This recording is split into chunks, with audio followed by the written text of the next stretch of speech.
रहा था। और जंगल में गर्मी कितनी बढ़ गई है। जल्द ही कुछ न कुछ खाने का सोचना होगा।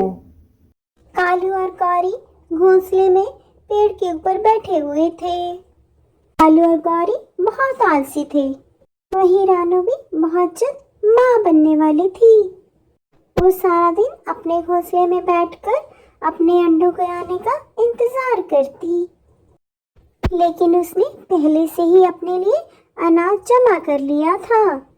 कुछ दिन बाद अचानक ही जंगल में गर्मी बढ़ने लगी। तालाब सूखने लगे। पंछियों के लिए पानी पीना भी मुश्किल हो गया। वहीं रानू, जो बहुत मेहनती चिड़िया थी, वो पहले से ही अपने लिए दानों की खोज करने लगी और एक जगह उसे बहुत सारे दाने मिले, जिसे लेकर वो अपने घर वापस आ गई। ये गर्मी मार ही डालेगी हम पंछियों को। कालू जी, आप ये कैसी बातें कर रहे हैं? मैं किसी न किसी से अनाज लेकर आऊंगी। आप घबराइए नहीं, बस मेरे आने का इंतजार कीजिए। इतना कहकर गौरी रानू के घर पहुंच जाती है। रानू बहन, हम बहुत भूखे हैं। मैं और मेरे कालू जी को जंगल में इतनी गर्मी में कोई दाना नहीं मिला। क्या आप हमारी मदद करेंगी? आपके पास तो इतने सारे दाने हैं। गौरी की बात सुनकर रानू सोच में पड़ जाती है और कुछ सोचने के बाद रानू गौरी कवि से कहती है, गौरी बहन, मैं आपको एक शर्त पे अनाज दे सकती हूँ। तो जानती है, मैं बहुत जल्द माँ बनने वाली हूँ और मैं अब इस घर की साफ सफाई नहीं कर सकती। रानू की बात सुनकर गौरी कवि जानबूझकर झूठे मूठे आंसू निकाल लेती है। चिड़िया बहन, आप भी जानती हैं, मेरे मायके में मैंने कभी कोई काम नहीं किया और शादी के बाद कालू ही घर का सारा काम करते हैं। गौरी कवि की बात सुनकर चिड़िया सोचती है, ये गौरी कितनी चालाक है, कालू से सारा काम कराती है और खुद को महारानी समझती है। गौरी बहन, काम तो आपको करना पड़ेगा अगर आपको अनाज चाहिए, बाकी आपकी मर्जी। अगर आप जहाँ से जाना चाहती हैं तो चली जाएं, पर बिना अनाज के। मैं आपको अनाज बिना काम के नहीं दूंगी। आखिरकार कुछ सोचने के बाद गौरी कवि चिड़िया का काम करने के लिए तैयार हो जाती है। रानू उसे पानी के बदले दाना दे देती है। चिड़िया बहन, इन 2 दानों से मेरा क्या होगा? गौरी बहन, अगर आपको और दाने चाहिए तो आपको घर की साफ सफाई भी करनी होगी। रानू गेहूं के बदले गौरी से घर की अच्छे से सफाई कराती है। गौरी भी बड़े ध्यान से रानू के घर की सफाई कर देती है, क्योंकि उसे तो आज किसी भी हालत में बहुत सारे अनाज के दाने चाहिए थे। ऐसे ही कुछ दिन निकल जाते हैं। गौरी रोज रानू के घर की सफाई बहुत अच्छे से करती और बदले में बहुत सारा अनाज चिड़िया से ले लेती। गौरी कवि को अब अनाज ढूंढने की जरूरत न होती।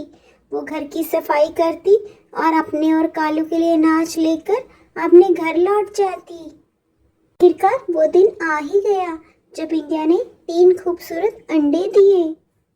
चिड़िया के साथ रहकर अब गौरी कवि भी मेहनती हो गई थी। अब वो खुद चिड़िया के लिए दाना ढूंढ कर लाती और चिड़िया के घर की साफ सफाई भी करती। इस तरह चिड़िया की संगत ने एक आलसी कवि को मेहनती बना दिया। देखते ही देखते रानू और गौरी अच्छी सहेलियां बन गई और जंगल में उनकी दोस्ती मशहूर हो गई। बहुत जल्द चिड़िया के अंडों में से बच्चे बाहर आ गए और वो अपनी माँ और मौसी के साथ खुशी खुशी रहने लगे। इसलिए दोस्तों, संगत का फल हमेशा मीठा ही होता है।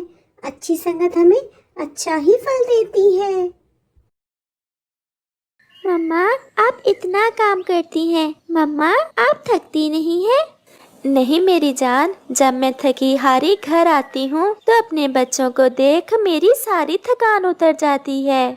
मम्मा, जब हम बड़े हो जाएंगे तो आपको इतनी खुशियाँ देंगे कि आप अपने सारे दुख भूल जाएंगी। जब मम्मा बूढ़ी हो जाएगी और आप जवान, तो भूल ना जाना मेरे बच्चों, आपके लिए मैंने बड़े दुख देखे हैं। अब मैं आपके लिए भोजन ले आऊं, आप घर में ही रहें। मम्मा चिड़िया हर रोज की तरह भोजन की तलाश में अपने घर से निकल जाती है और शाम होने से पहले अपने बच्चों के लिए दाना लेकर आती है। ऐसे ही 6 महीने निकल जाते हैं। अब मम्मा चिड़िया के बच्चे बड़े हो गए थे। मम्मा, अब इस जंगल में करने के लिए कोई अच्छा कारोबार नहीं है। मम्मा, मैंने सोचा है कि मैं विदेश चला जाऊं और वहां जाकर ढेर सारे रुपए कमाऊं। एक माँ अपने बेटे को अपने से दूर कब करना चाहती है, परंतु अगर आपकी यही इच्छा है तो जाओ मेरे बेटे, मैं आपको नहीं रोकूंगी। ऐसे उस मम्मा चिड़िया का बेटा विदेश पहुंच जाता है। वहीं कुछ दिनों बाद मम्मा चिड़िया अपने छोटे बेटे की शादी एक खूबसूरत चिड़िया से कर देती है। बहू, अब मैं बूढ़ी हो गई हूँ, मुझसे घर की जिम्मेदारी नहीं देख होती। आज से घर आप ही संभालोगी। ना बाबा ना, मुझसे नहीं ये घर के काम काज होते। मैं तो अपने मम्मा पापा के लाड प्यार में पली बढ़ी हूँ। मैं तो जब तक नदी पर जाकर पानी से 2-4 घंटे खेल ना लूँ, मुझे तो रात को नींद नहीं आती। माँ से ऐसे बात नहीं करते। तो और कैसे करते हैं पति जी? मैंने सब आपको शादी से पहले ही बता दिया था, मुझसे कामकाज नहीं होते। अच्छा, अब मेरे लिए लड़ाई ना शुरू कर देना, मैं कर लूंगी काम। फिर ऐसे ही कुछ दिन निकल गए। मम्मा चिड़िया बहुत काम करती और उसकी बहू सारा दिन टीवी देखती। एक दिन अचानक से चिड़िया मम्मा बीमार पड़ गई। चिड़िया मम्मा का बड़ा बेटा बिट्टू तो उसे वैसे ही भूल चुका था। इन्हीं दुखों से चिड़िया मम्मा मर गई। लाडो, मम्मा ने बहुत दुख देखे और हम मम्मा को सुख न दे सके। मम्मा ऐसे दुखों में ही मर गई। अब आप चुप कर जाएं, हम भोजन लाकर देते तो थे माँ जी को। 2 दाने देने से क्या हमने वो हक अदा कर दिया जो सब माँ ने हमारे लिए किया था। मैं रोज यही सोचता कि आज अपनी माँ के पास बैठूंगा, अपनी माँ से अपने बचपन की बातें करूंगा, प्यार करूंगा, परंतु हर रोज ऐसा ना कर पाता। मैं बहुत मसरूफ हो गया था। आपके दुख से नहीं माँ जी मरी, दुख तो उस बड़े का था जिसने विदेश जाकर शादी कर ली। पर अब इन बातों का कोई फायदा ना था। चिड़िया मम्मा अपने दोनों बच्चों को छोड़कर जा चुकी थी। इसलिए दोस्तों, हमें अपने माता पिता के साथ ज्यादा से ज्यादा वक्त बिताना चाहिए। उम्मीद है आपको ये कहानी अच्छी लगी होगी। Please like, share and subscribe. जंगल में बारिश का मौसम चल रहा था। वही मीठी अपने दोनों बच्चों के साथ घोंसले में बैठी थी। बच्चों, रात बहुत हो गई है, अब तुम सो जाओ। मुझे नहीं सोना माँ, मुझे भूख लगी है, मुझे खाना दो। मुझे माफ कर दो मेरी बच्ची, सुबह जैसे ही होगी और बारिश बंद होगी, मैं तुम्हारे लिए खाना लेकर आऊंगी। नहीं माँ, तुम हमेशा हमें यही कहती हो, मैं और मेरा भाई कितने भूखे हैं। ठीक है मेरी बेटी, जैसा तुम कहो, मैं अभी जाती हूँ किसी से खाना मांगने। तेज बारिश में मीठी बच्चों के लिए खाना लेने निकल जाती है। मीठी तोते भैया के घर पहुँचती है। मीठी, क्या चाहिए तुम्हें? तोते भैया, मेरे बच्चे बहुत भूखे हैं, सुनिए जी, जो हमारे पास दाना है वो मीठी को दे दीजिए। बहुत बहुत शुक्रिया तोती बहन। फिर मीठी दाने लेकर अपने घर की ओर निकल पड़ती है और मीठी की गुड़िया इतने सारे दाने देकर झटपट उन्हें खा लेती है। वाह माँ, इतने स्वादिष्ट दाने, ये खाकर मजा ही आ गया। कालू जी, मेरे पेट में चूहे कूद रहे हैं। गौरी जी, तो मैंने कौन सा पकवान खाए हैं? मैं भी तो आपकी तरह भूखा ही हूँ। मेरे सामने ज्यादा चूचा मत करे, जाए और मेरे लिए खाना लेकर आए। कालू गौरी की बात मानकर चिड़िया के घर पहुंच जाता है। कालू भैया आप? हाँ मिट्टी बहन, दरअसल मेरी गौरी को बहुत भूख लगी है और आप जानती हैं जब गौरी को भूख लगती है तो वो अपने गुस्से में मुझे भी पीट देती है। अगर आपके पास कुछ दाने हो तो हमें दे दीजिए, क्योंकि इस बरसात के मौसम में जंगल में दाना मिलना मुश्किल ही नहीं नामुमकिन है। मुझे माफ करना कालू भैया, मेरे घर में भी दाना नहीं है। मैं आज तोते भैया से कुछ दाने लेकर आई थी जो मेरे बच्चों ने खा लिया। मिट्टी की बात सुनकर कालू निराश हो जाता है और खाली हाथ अपने घर लौट आता है।